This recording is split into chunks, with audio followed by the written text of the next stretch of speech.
जय हिंद मेरे प्यारे भाई और बहनों, स्वागत है आप सभी। दोस्तों, आज के वीडियो में हम बात करने वाले हैं प्रकाश के साथ घटने वाली एक घटना परावर्तन, और उसी के बारे में हम आज के वीडियो में बात करेंगे।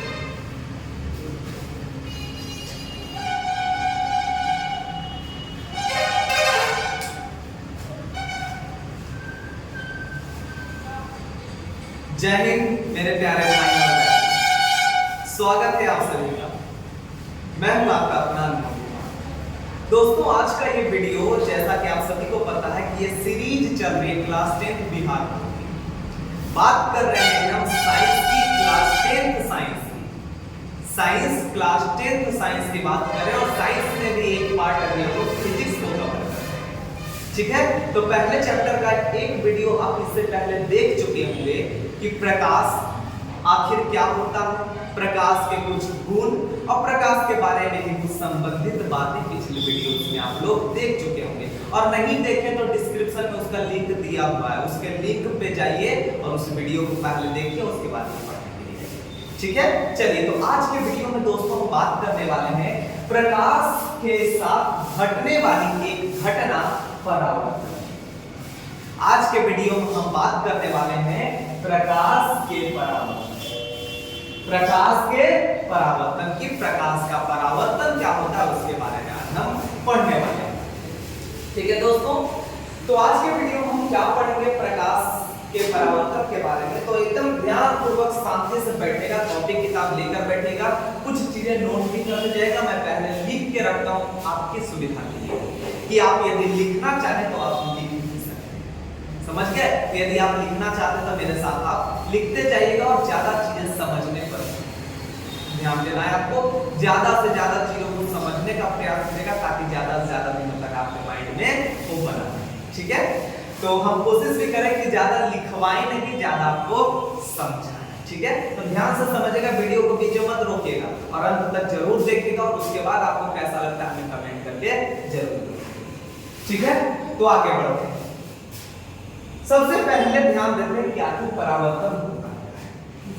तो परावर्तन एक प्रकार की घटना, परावर्तन एक प्रकार की घटना है। मान लीजिए कि आपके हाथ में कॉस्को बॉल है। कॉस्को बॉल समझ रहे हैं? टप्पा मारो वापस आ जाए, टप्पा मारो वापस आ जाए, टप्पा मारो वापस आ जाए। ठीक है, तो यदि आपके हाथ में एक गेंद है और उस गेंद को आप पटकते हैं, वो धरती से टकराती है, वापस आ जाती है। इस तरह से आप उसको खेलते हैं, खेलते रहते हैं, खेलते रहते हैं, खेलते रहते हैं। यही चीज है परावर्तन, कि कहीं से आप छोड़े, गया, टकरा के वापस आता है।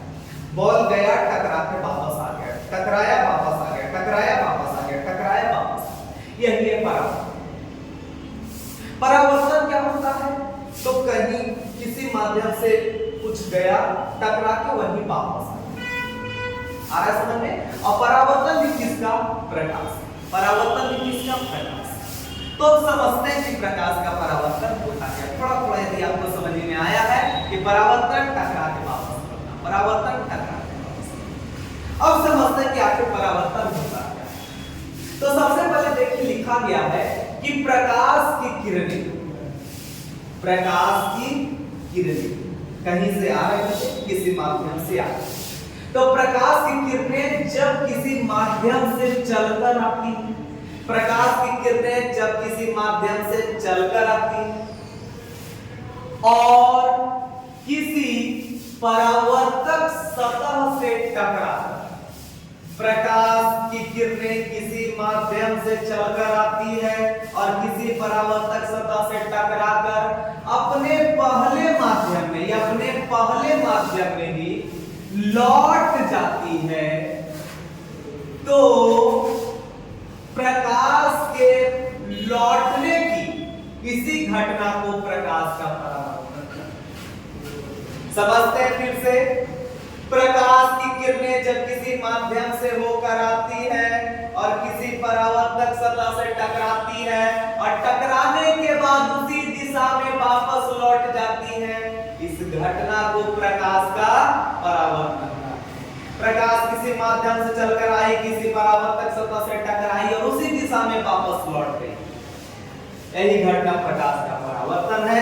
प्रकाश किसी माध्यम से चलकर आएगी। कोई यदि स्पष्ट रूप से परिभाषा पूछ दे तो आप सिंपल शब्दों में क्या जवाब दीजिएगा कि प्रकाश किसी माध्यम से चलकर आती है और किसी परावर्तक सतह से टकराने के बाद पुनः अपने पुराने माध्यम में वापस लौट जाती है।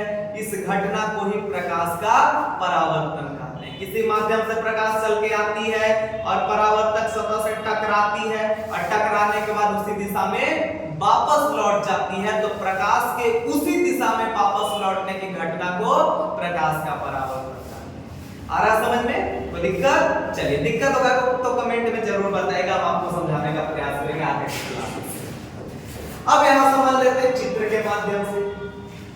तो प्रकाश किसी माध्यम से होकर आई, समतल परावर्तक सतह से टकराई, टकराने के बाद पुनः अपने पुराने दिशा में लौट गई। यही घटना प्रकाश का परावर्तन।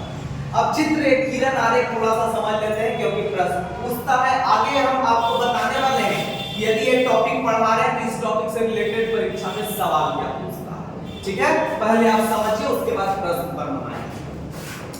तो ये जो प्रकाश की किरण आती है, किसी माध्यम से प्रकाश की किरण आती है, तो आने वाली किरण को आपतित किरण।